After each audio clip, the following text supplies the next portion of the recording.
Liverpool have agreed a £12.5 million deal to sign Federico Chiesa from Juventus. Hi there, good evening and welcome along to the transfer show. Could that move see Jadon Sancho heading to Turin to replace Chiesa? Time pressure starting to affect many deals with just over 2 days left in the window. Raheem Sterling, one of those players looking for a move. He too could be involved in a deal linked to Jadon Sancho. And Arsenal still want to sell Aaron Ramsey this summer.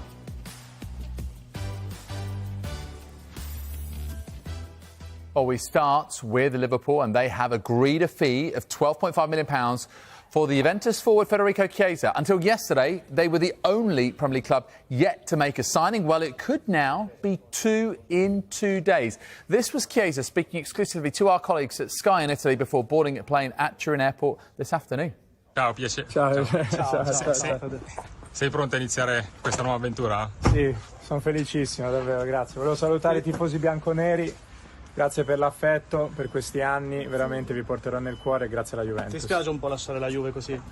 No, dispiace, ma sono veramente felice per questa nuova avventura, davvero. Sono davvero felice e non vediamo l'ora, io e la mia famiglia. Davvero, grazie. Ciao. OK, let's go to the other end of the transfer. Let's go live to Anfield and speak to our reporter, Vinny O'Connor. Vinny, good evening to you. How close is this deal to being done? And did the new leadership team at Liverpool need this signing? It is edging ever closer, and that's because Federico Chiesa has now arrived over in the UK, landing at Liverpool John Lennon Airport a short while ago. In fact, I think we can bring you those pictures as well. That's ahead of a medical before completing this £12.5 million move to Liverpool. The breakup of that deal is £10 million up front with £2.5 million in add-ons on top of that. Those add-ons will be based on player performance, first team performance. So Chiesa already has said yes, we believe as well, to joining Liverpool on what will be a 4-year contract. The Italy international has, of course, garnered interest from Barcelona, from Saudi Arabia as well. Barcelona, of course, weren't able to free up enough space on their wage bill to complete a deal, and that, I suppose, in essence, gave Liverpool the opportunity to nip in. And in terms of whether it's important for the management team here at Liverpool, obviously sporting director Richard Hughes and new boss Arne Slot, well, I don't think they were panicking, despite the fact that obviously for much of this window they hadn't made that signing. As you say, it's this second signing they will be making, with that deal agreed for Mamardashvili to join Liverpool next summer. But in terms of wanting to bring in players, we know that they were looking for a defensive midfielder, or they certainly saw an opportunity to bring in a defensive midfielder in Zubimendi. That ultimately didn't pay off, given Zubimendi changed his mind. He seemed keen on joining Liverpool, but ultimately was persuaded to stay at Real Sociedad, with Liverpool set to trigger his release clause there. And so in some ways, I suppose it's maybe a bit of a surprise that they've gone for a more attacking player in Chiesa, and particularly with the competition that Liverpool have up top as well. But Liverpool have made it no secret throughout this window that they were looking for opportunities in the window, and they would weigh up the availability of players, the feasibility of getting the deal done, and of course the value in the market. Clearly Chiesa ticks those boxes in terms of the due diligence that they've done. What they'll be wanting, I suppose, and in terms of the importance, ultimately we will see in terms of what he is able to produce on the pitch. But when we look at it, it certainly seems one of those deals that looks good on paper, doesn't it? At the price that Liverpool are willing to pay, and of course if he can recapture the form that we've seen, particularly before 2022, January 2022, when he picked up that ACL injury, then Liverpool will certainly have got themselves a very good deal indeed. All right, Vinny, we will leave it there, but thank you very much indeed. We're waiting for this one to be finalised sometime soon. Vinny O'Connor live at Anfield. Domash and Michael Bridge, as you can see, have joined me now. Good evening, chaps. So with Chiesa going to Liverpool, leaving Juventus, Domash, what does that mean for Juventus trying to sign Jadon Sancho? Yeah, Juventus is still pushing to sign the Manchester United forward Jadon Sancho. They're expected to propose a loan deal. That would, of course, come with a loan fee.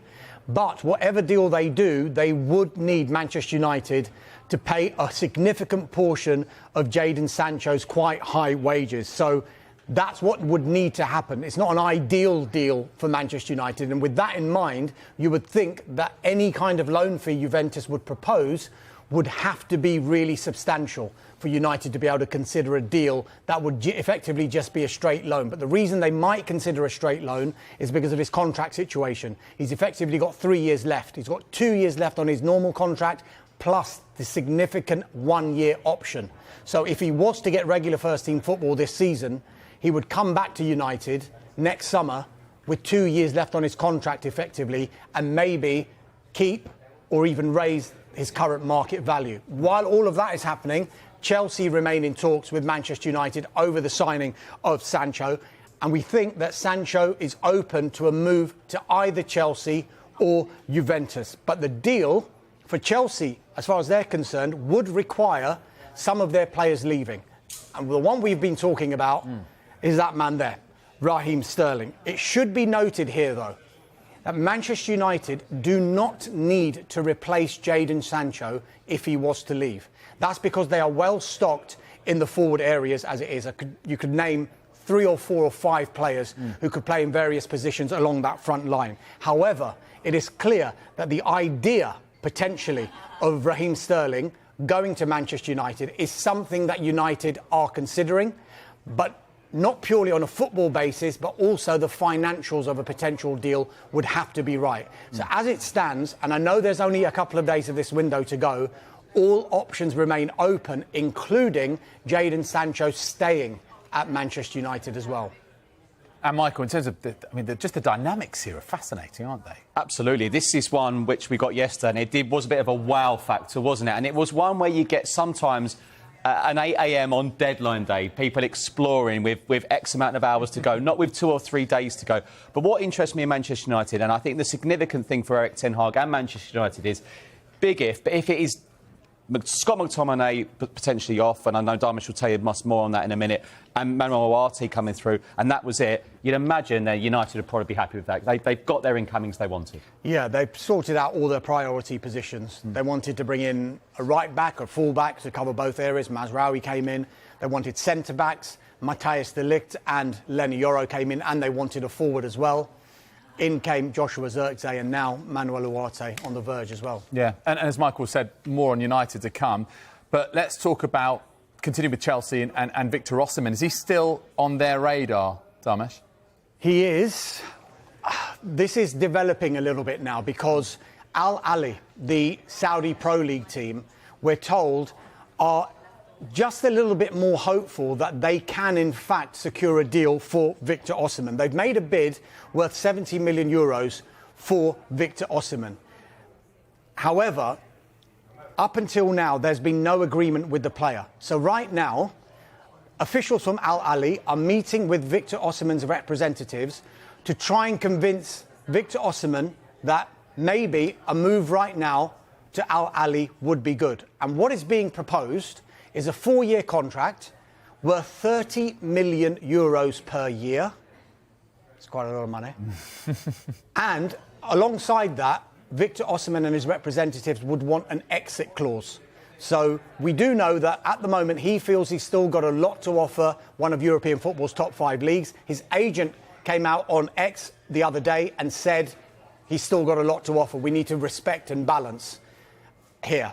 And effectively ruled out a move to Saudi, but I don't think it can be totally ruled out just now. And the reason Al Ahly might have an increased belief that they can do a deal for Osimhen is because other clubs, including Chelsea, are finding it increasingly difficult to come to a resolution for Victor Osimhen. And the big stumbling block, least of all, the transfer fee is going to be very, very big, but it's the wages. That is a massive factor in trying to do a deal for Victor Osimhen just now. So while that is in the background, and while Chelsea will continue to work on a deal for Victor Osimhen, they are looking at alternatives. Now, we brought you the news earlier on this week that Ivan Toney is a potential target for Chelsea as well, and that could have an impact on what happens with Osimhen, because if Osimhen was to go to Al Ahly, then it's likely Ivan Toney wouldn't go to Al Ahly, and Al Ahly had been talking to Brentford about signing Ivan Toney. So there's a little bit of a domino effect happening here, but there's not much time to get it sorted. And remember, the Saudi Pro League window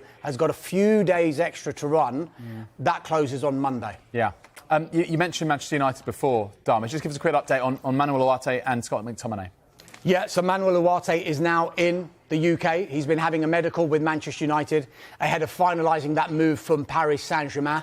Just a reminder of what that deal is. It is worth 60 million euros in total. So that means 50 million euros an initial payment and 10 million euros in performance-related add-ons. As for Scott McTominay, we were expecting Scott McTominay to fly to Italy today ahead of finalising his move to Napoli. I'm told in the past few minutes from our colleagues at Sky in Italy that there are a few documents that still need to be signed. And so it's expected now McTominay will fly to Italy tomorrow for that medical. But I'm told with the Ugarte deal and with the McTominay deal, they are both on track. So expect before the deadline Ugarte to become a Manchester United player and McTominay to become a Napoli player. We talked about Manchester United doing well in terms of outgoings this summer, maybe previously not as well, and struggled to get the players out who were surplus to requirements. Burnley announcing the signing of Hannibal Medri from Manchester United today on a 4-year deal. Burnley pay Manchester United an initial 5.4 million plus 4 million performance-related add-ons, significant sell-on clause. And if you've not seen it, Burnley, they're very good at it, doing welcome videos. Take a look at that. Yeah, and another outgoing for Manchester United. OK, so we've talked Manchester United, talked Chelsea, talked Liverpool. Let's talk about an outgoing at Arsenal. And yesterday you told us this, Michael, about Eddie Nketiah.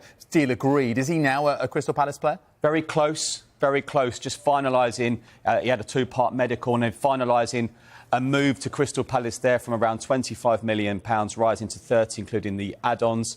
It's a player that Darmish and I have been talking about for some time. He had a lot of interest, most recently Nottingham Forest. The Crystal Palace interest never really went away, and now it looks like he will end up in South London at Selhurst Park. I think we can file this under best move for all parties again. Like we've been saying for Emile Smith-Rowe, just gives them an opportunity for a fresh start, leaves with all of Arsenal's best wishes, and has that a new start, a new career at Crystal Palace. We told you throughout the summer that they're looking at a couple of forwards. Sar's come in. This one is very close. And Crystal Palace potentially, Michael, closing in on another defender. Is that anything to do with Mark Gay potentially going to Newcastle? No, not at all. Okay. No. Matt Sens-Lacroix is close to a deal with Crystal Palace. It's a player, defender, Oliver Glasner. He's very keen to bring in. Fee is initial £18 million.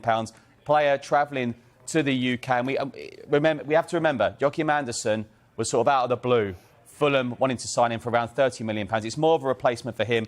And, of course, Palace fans will be saying, Michael, don't forget to tell everyone about the injury to Chadi Riyad last night. Oh, yeah. The injury he suffered last night. It could be potential ligament damage. Not a serious one, Oliver Glasner says, but it will keep them out for a while. So Palace are looking short. Going to Chelsea on Sunday. Chris Richards and Ron Holding at the back. And obviously, Palace fans will be hoping that includes Mark Gay as well. All right. Thank you very much indeed for the moment, chaps. Now then, next we will show you the chaotic scenes as Romelu Lukaku has his Napoli medical, while Celtic could be set to break their transfer record. Stay with us.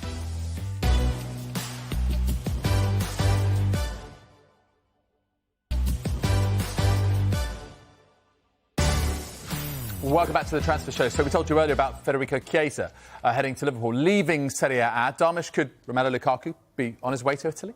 Yes, it is very, very close now. We told you over the weekend that Napoli had finally agreed a deal with Chelsea for Romelu Lukaku for an initial €30 million plus bonuses. It's the player that Antonio Conte has wanted throughout this transfer window. As soon as he became Napoli head coach, he said to Aurelius De Laurentiis, get me Romelu Lukaku. I want him at the club. And it looks really, really close now. He's flown to Rome for a medical, and I think we can see some of the pictures from earlier on this afternoon, and it is chaotic, shall we say. It always is, though, Hashtag scenes outside the medical here. And look, it got pretty hairy there because a couple of the photographers and the camera crews were actually knocked over as Romelu Lukaku walked through, and credit to him, Romelu Lukaku there noticed what had happened and helped the photographer back to his feet. So he's... And particularly with Lukaku, when we've seen him, you know... Every single move he's had has been chaos. But look, it just shows how big a name he is, and it just shows what a big deal this is for Antonio Conte and Napoli. So this one should be done within hours now, we think, because he's now, we think, completed his medical, according to Sky in Italy, and so it will just be a case of dotting the I's, crossing the T's. As I mentioned, €30 million initial payment. The one issue that was holding this deal up after the deal had been agreed between the clubs was the image rights between Romelu Lukaku and Napoli. But that clearly has now been sorted because he's out there in Italy now finalising the deal. Yeah, and then that is the Chelsea chapter finally over after all this time and all these loans. Good image there. Yeah, Oh. very good. What about, so we're talking about keepers, and we're talking about the most expensive goalkeeper in the world. I believe he still has that title, doesn't he, Kepa? Bournemouth player, when is that one going to get done? Just waiting for announcement on this one, David. It is extremely close. It's someone, Andoni Iraola, who knows very well from his time, Athletic Bilbao. Really interesting one, this, just for a number of reasons. Of course, we keep saying on this, he's the world record goalkeeper signing, but he wants to prove himself in the Premier League, that's clear. But Bournemouth, I'm looking at their goalkeepers now. They've got a strong set of goalkeepers. They've got Neto, who is their captain, Mark Travers, who we're told doesn't want to be a number 2. He said he don't want to be a number 3, does he? So, I mean, this is a really intriguing one. Could there be some juggling over the next few days? Yeah. Another goalkeeper in Sam Johnston. Where is he going? Well, it looks like he's going to Wolves for around £10 million. We knew from the last few weeks that Dean Henderson was going to be Oliver Glasner's number 1. So Sam Johnston looks like he's going to get the move there to Wolves. Now, I talked about Bournemouth's goalkeepers a minute ago, and in terms of Travers not potentially wanting to be Bournemouth's number 3, there might be some interest from Crystal Palace in Travers if Sam Johnston gets his move to Wolves. I say, look, all clubs need 2 proper strong goalkeepers, but I'm looking at it, David. Kepa, Neto and Travers, I'm not so sure. So I can see some potential goalkeeping... 3 into 2 doesn't go there. No, I can see some goalkeeping movement over the next few days with a few of these clubs. OK. Right. Aaron Ramsdale. Dharmesh, what's the latest on him and his move to the South Coast as well? Yeah, Michael was talking about Wolves going for Sam Johnston. They were actually going for Aaron Ramsdale not too long ago, but they couldn't get a deal over the line. Southampton maintained their interest in Aaron Ramsdale throughout this window. Then, because they couldn't agree a deal with Arsenal because the obligation fee in a loan with an obligation proved to be too high for Southampton to meet, so they turned their attention to Feyenoord's Justin Bijlow. And he had a medical, but they found an issue with the medical, so he went back to Feyenoord. And now it seems they're exploring once more, our Southampton, a deal for Aaron Ramsdale. But it would require Arsenal's obligation price to come down because Southampton at the moment aren't going to be able to meet that. They have got other goalkeeping targets that are alternatives to Aaron Ramsdale, but it does seem, seeing as they've been interested in earlier on in this window and that they've gone back, that he is a player that they do want to bring to St Mary's. Ajax have also been interested in this transfer window. They wanted to do a loan. Arsenal prefer a permanent deal, or at least a loan with an obligation. If Southampton can do a deal that suits all parties, especially Arsenal, because they want to do it on their terms, because their feeling is he's an England international goalkeeper, why should we let him go on loan? We'll do this on our terms, thank you very much. And I think Southampton, for the obligation to kick in, would probably have to stay up in the Premier League. So there'll be all sorts of conversations happening about the structure of that deal, the makeup of the obligation price. While that's happening, Arsenal will, of course, be doing due diligence behind the scenes, and they are ready to accelerate for Espanyol's Joan Garcia if Aaron Ramsdale was to leave the club. Ipswich. Talk to me about them, Dharmesh, and what they might be doing the last couple of days of this. They've been so ambitious throughout the whole of this transfer window, and they've announced another signing this morning, and that is a good one as well, because they've signed Chidozie Ogbeni from Luton Town. He impressed quite a few people in his performances in the Premier League for Luton last season. The deal is worth around £8 million, including performance-related add-ons. He signed a 4-year deal, and we're told that he's actually registered in time for him to feature in the squad tonight in the EFL Cup tie at Wimbledon. So let's see if he makes that squad for Ipswich Town. And then there's the forward position that Ipswich Town want to fill. They're looking at a number of targets in that area. One of them, of course, has been Armando Broja from Chelsea. That one broke down last week because of an issue with the medical. And the deal that was on the table was an initial loan with an obligation to buy at a club record £30 million if Ipswich Town stayed up. But once that broke down, we thought Ipswich were going to go elsewhere. However, Kieran McKenna, the manager of Ipswich, confirmed yesterday that talks are continuing between the two clubs to see if they can maybe have a renegotiation of that deal. So don't rule that one out. But while they're doing that, in these final couple of days, Ipswich are looking at alternative targets. One of them potentially could be, and we're just trying to check this out now, is the Crystal Palace forward Odsonne Edouard as well. So another one to keep an eye on. Michael, in terms of Celtic, obviously sold Matt O'Reilly to Brighton. Brendan Rodgers presumably want to spend some of that money. Is he going to get his wish? Yeah, really interesting one. There's just been talking about this with our colleague Tony Joseph, who covers Celtic as well. Augsburg midfielder Arnie Engels. The offer is now standing at £10 million. Augsburg are holding out for more, but Celtic fans, negotiations are continuing. And of course, if a deal gets done here, it will be a record transfer for Celtic. So Brendan Rodgers looking to get that replacement in. And having received a record transfer fee for Matt O'Reilly, of course, in terms of a sale. And Todd Cantwell wants out of Rangers. What's the latest on that one, Michael? Yes, talks with Rangers underway with Blackburn Rovers.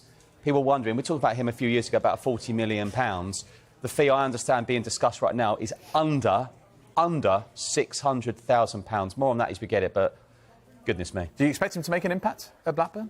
I expected him to make one at Rangers, so I don't know. We'll have to wait and see. Yeah. I mean, look, that's one that, again, like players' transfer values can oscillate over seasons. We know that due to a number of factors, particularly contract length and all the rest of it. So we'll keep an eye on that one. Thank you for the moment, chaps, and we'll see you back at 6:30 today ahead of Soccer Special. And don't forget, as we said right at the very top, Liverpool now getting through the gears and preparing to do some business, particularly around Federico Chiesa from Juventus. £12.5 million is an agreed fee. We spoke to Vinny O'Connor, and we will be keeping a very, very close eye on that one, as we are across all of 20 Premier League clubs, and indeed the EFL and the Scottish